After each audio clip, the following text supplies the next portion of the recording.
Another element of pseudocode is going to be the decision statements. So things like if-else decisions. We went over the if-else in the flowchart, and just in the same way that we did, it's just a decision from a Boolean expression. If this is equal to that. If this is less than that. If something is true, then do something. Else, do something else. Or else, if something else is true, do Yes. something else. And so on. Here are some examples, and actually, we've already kind of previewed this in other videos, but here's some examples of some decision statements in pseudocode. If condition, and then in the block instructions. If condition, block instructions, else instructions. If condition, instructions, else if condition, instructions, and then else, other instructions.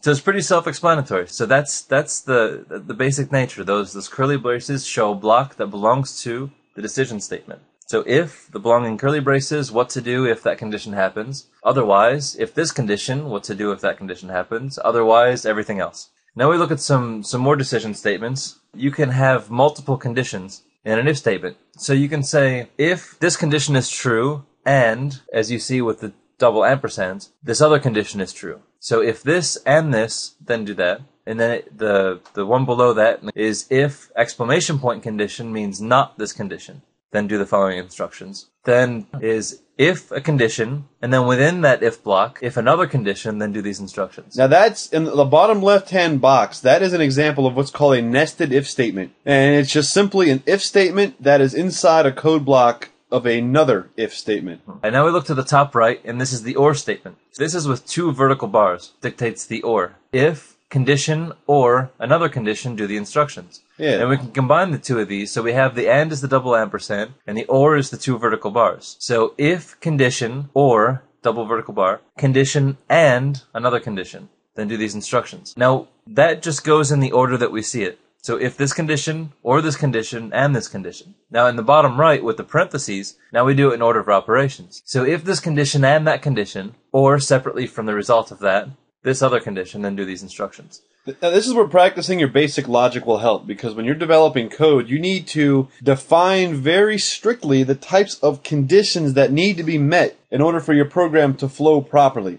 And when designing these conditions, keep in mind that condition statements or expressions must be a yes or no type expression, or true and false. So an example of this would be, does X equal Y? So let's take a look, a further example of using the power function and a decision statement. So we start out with the base is 3, the exponent is 4, and the answer is going to be stored as the result of the power function passing the base is 3 and the exponent is 4. So that's going to be 3 to the power of 4. And then after we get this answer, we're going to do some logic. We're going to say, if the answer, so if 3 to the power of 4 is greater than 10, we're going to print to the user, answer, which in this case, in our pseudocode is going to be the number, is greater than 10. Now let's say that condition is false. Then we will fall through to the next condition. Else if answer is greater than or equal to 5, and answer is less than or equal to 9, which will set the values as either 5, 6, 7, 8, or 9. Then we will print to the user, answer is between 5 and 9. Now if that is false, we fall through to the next statement, which is the else statement, which is the catch-all. If everything else is false, then do this, and we just simply say that the answer is less than 5. Very good. Oh, why, thank you.